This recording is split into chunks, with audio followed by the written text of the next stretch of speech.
Ashley Koning is an assistant research professor at Rutgers University, and she's also the director of the Eagleton Center for Public Interest Polling, and she's in Morristown, New Jersey. Thank you so much for being here with us. So, politicians going on podcasts and new media, it's not exactly new. So what seems different now in 2024? Yeah, I mean, this is a win-win on both sides of the aisle because they're not subject to the hard-hitting questions that traditional media would give them. Moreover, they're trying to court low-propensity voters, crucial voting blocks that may not be tuning into traditional media. We know that traditional media, among many demographics, is on the decline. All right. So, what aside from the fact that maybe it's safer for them that they won't be grilled the way they might be on say CNN, what is it about the format that attracts politicians to these new media? Yeah, these are reaching demographics they may not reach with traditional media. And especially, let's make no mistake, this is a campaign and an election about gender. And Trump has certainly played into kind of these new mediums that are going along with his theme of masculinity. Harris, of course, touting abortion as a #1 issue in the country, going on something like Call Her Daddy. These are making sure that their voting blocks that they're trying to court, especially with the potentially historic gender gap, are going to turn out for them instead of stay home. So Harris, as you say, going on Call Her Daddy, for example, or going on a sports podcast versus doing, say, 60 Minutes. How does it help the audience see candidates in a more casual setting? Why would that translate to votes? Yeah, it's in a more personal light. And again, we see that voters are not really using traditional media sources as much as they are some of these new sources. Call Her Daddy being the #1 podcast among women, obviously catering there to younger women, women in general. We also know that youth vote is crucial, and especially youth, Gen Z, millennials.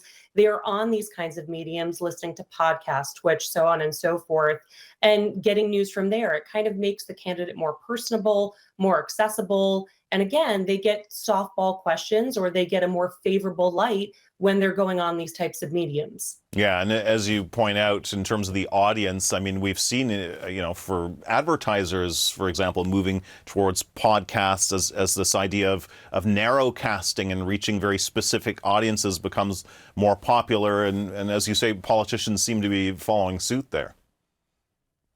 Yeah, this is almost a micro-targeting of media strategies for them. And again, as politics become more about optics instead of substance, this is a good way for candidates to kind of go towards their voters, to their voters, instead of using those traditional sources, which have really been dying out among the general public. And in terms of the different audiences, you pointed out a few of those, Harris going after women and Trump, maybe focusing on more the young men. Is that sort of counterbalance her gains in that group versus sort of what he's able to do? He seems to be not doing very well with women. Yeah, but Trump has really played up in this election, especially his affinity and kind of his kinship with men and really highlighting a hyper masculinity throughout the campaign. And so Harris is combating that, given issues of reproductive rights, abortion, combating that with going strongly after the women demographic. We see that there is a large gender gap in pre-election polling, an absolute chasm, especially when it comes to younger voters between men and women as well. Trump has been successful in really getting that male demographic. So Harris is making sure that women don't stay home and that they turn out to vote. Finally, what's being lost here, perhaps, with candidates spending more time in these sort of, safer media spaces?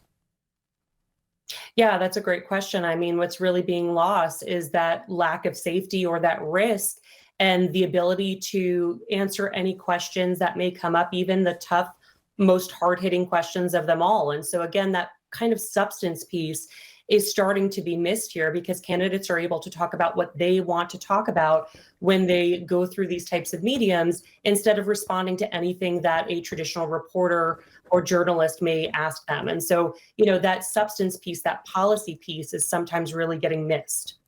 Yeah, if you're auditioning for the hardest job in the world, you'd want them to go through that toughest of crucibles. Well, I guess they're able to avoid that now for their own gain. We'll have to leave it there. Ashley Koning, thank you so much for speaking with us. Really appreciate it. Thank you.